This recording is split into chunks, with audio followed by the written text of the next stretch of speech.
Hello and welcome to my Fancy Lady Music channel. I'm Sheila Moody.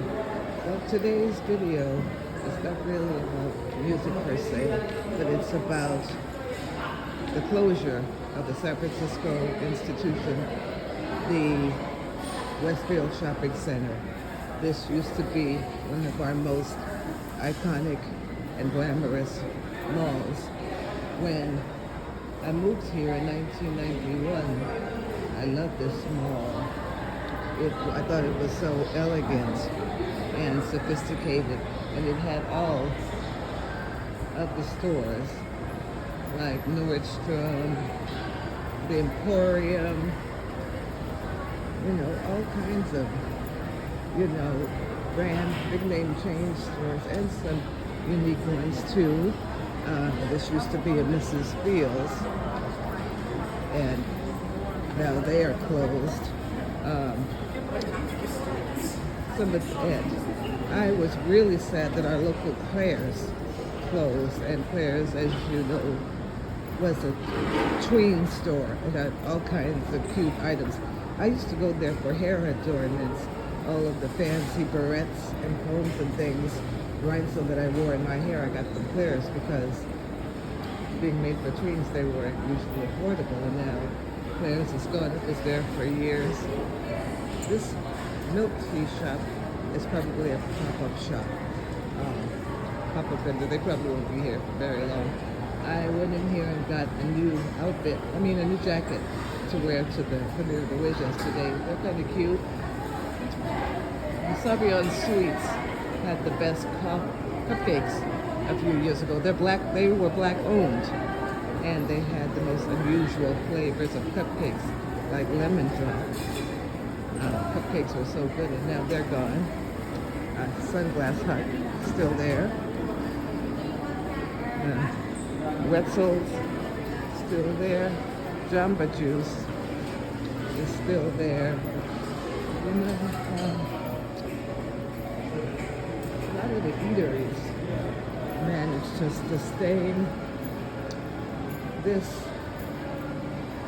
place over here used to be a little tea shop that sold fine tea and commercial teas, and they used to get so mad at me because they used to put samples out, and I used to drink all of them. People hate that. I kept going, I didn't drink all of their samples. I just kept going back for more. For some reason, they hate that.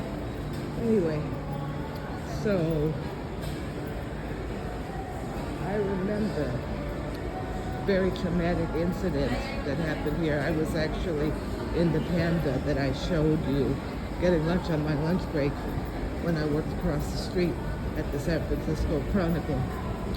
I was in line for my food, and all of a sudden, Sur La Table, another big chain that went out of business here.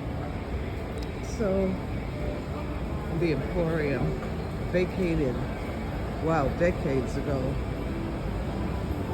So I was getting my lunch at Panda on my lunch break from the Chronicle, and all of a sudden I heard this loud bang, and I ran out because I thought it was a gunshot or something.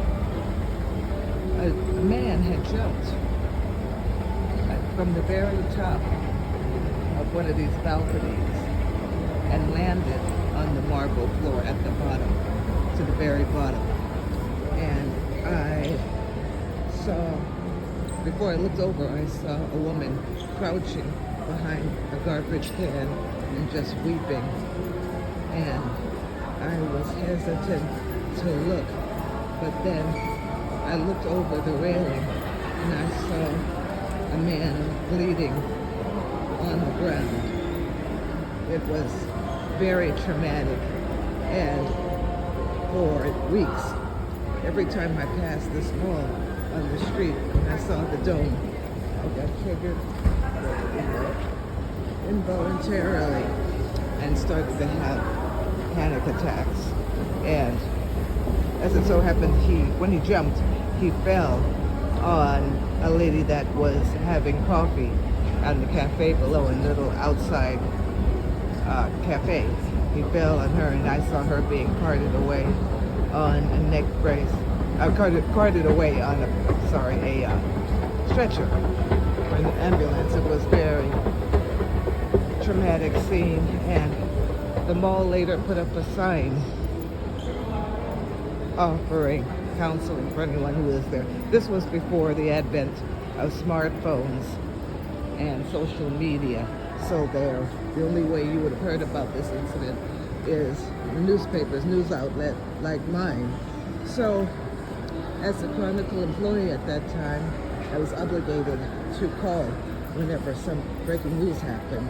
That was actually written into the contract. We were supposed to call if we saw breaking news occur. So I called the editor at the city desk, and she says, yes, I've already heard. I'm already on it. We got somebody on it. So back then, I guess, I don't know how news was able to travel so fast without smartphones. This probably is like in 2004, 2005. Anyway, this extension of the mall I'm in was built later. I remember there was a big opening grand celebration when it opened a few decades, about 10, maybe 20 years ago, in the early 2000s. And people were so excited that there were new stores opening here in the mall to add on with the traditional stores. I am very bummed about the closure of Nordstrom's, because that was always our go-to glam spot and center where we got all of our career clothing. You were going to a party or a gala or a prom, or you had a job interview, you could always go into Nordstrom's, find something nice, and they even had a consultation department and a personal shopper where they help you pick out fashions. You could go in and try on makeup, and they were known for their women's lounge also, where, if you were a woman, you could go on the couches, go sit on the couches on your lunch break, chill out, rest. I remember, I'd never do this now, but I remember after work, on my lunch break, I would actually come here and take naps on the couches in the women's lounge. I'd never do that here. San Francisco is way too dangerous to fall asleep in public. It's just such a sad situation to see the demise of mall culture. I was raised in the mall. Everything started with a little mall in Las Vegas called the Boulevard Mall.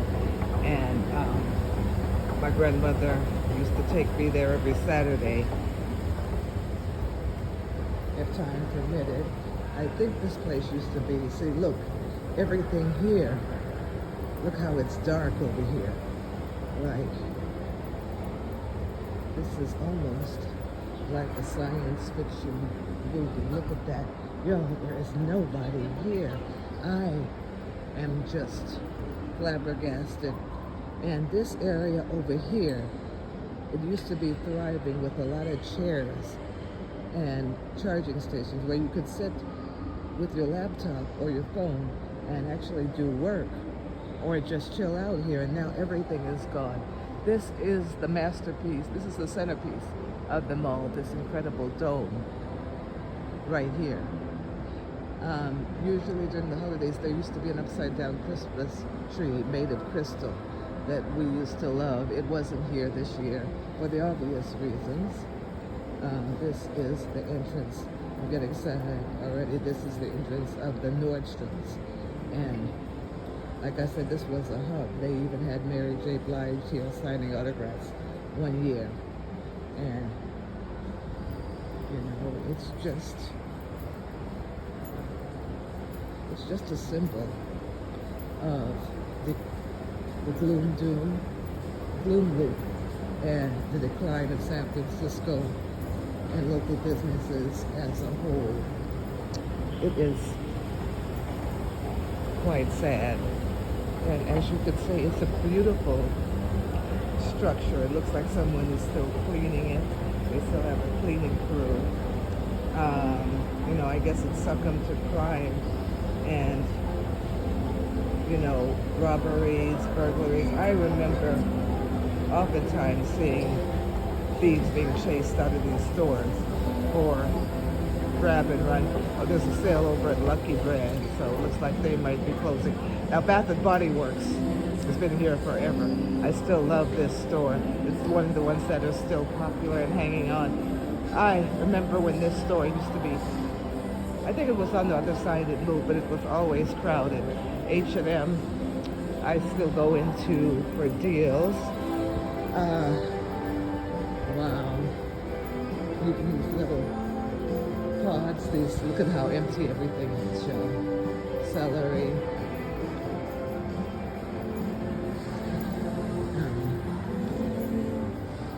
When I visited Ohio a couple of years ago before the pandemic hit, there was this great mall in Ohio, and it reminded me of the mall culture that I grew up with. They had so many stores, and there were, you know, families eating lunch at the courtyard, the mall courtyard, you know, shopping. So many of the stores that left here, like illuminations for one. When was the last time you saw an illumination candle? So Foot Locker, that's been there forever. I guess people are always going to buy shoes no matter what happens. Browse Mart is a trendy store. Victoria's Secret, that's been there a while. They wouldn't hire me when I was a part-time gig economy worker and I was younger. They refused to hire me, and I always wondered why. Was it racism? Was it beauty standards? Were they afraid that I, as a black woman, was going to steal something? That is crazy. Now, of course, I'd never try to work in a place like that. Not that they would hire me anyway, but, you know, anybody that's classist or ageist or any ist is not the place that you're going to be happy and are comfortable. But I do like their bra sales.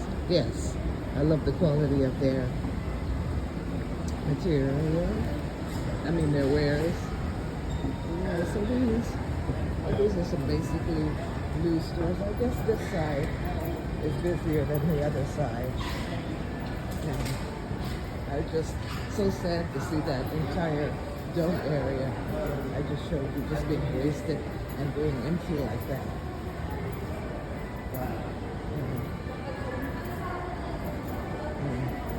Francesca's collections is gone too. Samsonite, still there. Psycho Bunny, American Eagle. So,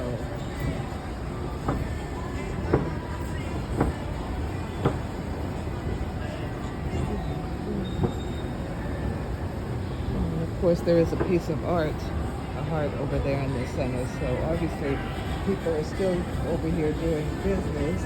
Outside used to be the entrance. If you went out there, you could step right into Nordstrom Rack and get, you know, discounted nice stuff. But that's closed as well, and so is the Burlington Coat Factory a few blocks down. Very sad, very, very sad. And I used to go into this Kiehl's for beauty consultations, but mall culture is on the decline, so the level of customer service you get now is very poor. People rarely pay attention to shoppers if you're browsing. They want you to buy something. And it seems like most people just want to get through their 8 or 9 hour days and go home. It's a challenge. I've worked retail before, and it's not easy. Customer service is not easy. It's a challenge. Maybe that's why most outlets are going online. Maybe most people prefer to have their food packages. delivered right to him. Well, all right, Betsy people, I'm going to go and get some fries from the Philly cheesesteak store. And I didn't have a real Philly cheesesteak until I visited Philadelphia for the first time this summer. And like Peach McIntyre says, that cheesesteak was a good time. Anyway, thanks for watching, and I wish you all continued prosperity in the new year. An ode to a once great structure and meeting place. Bye-bye.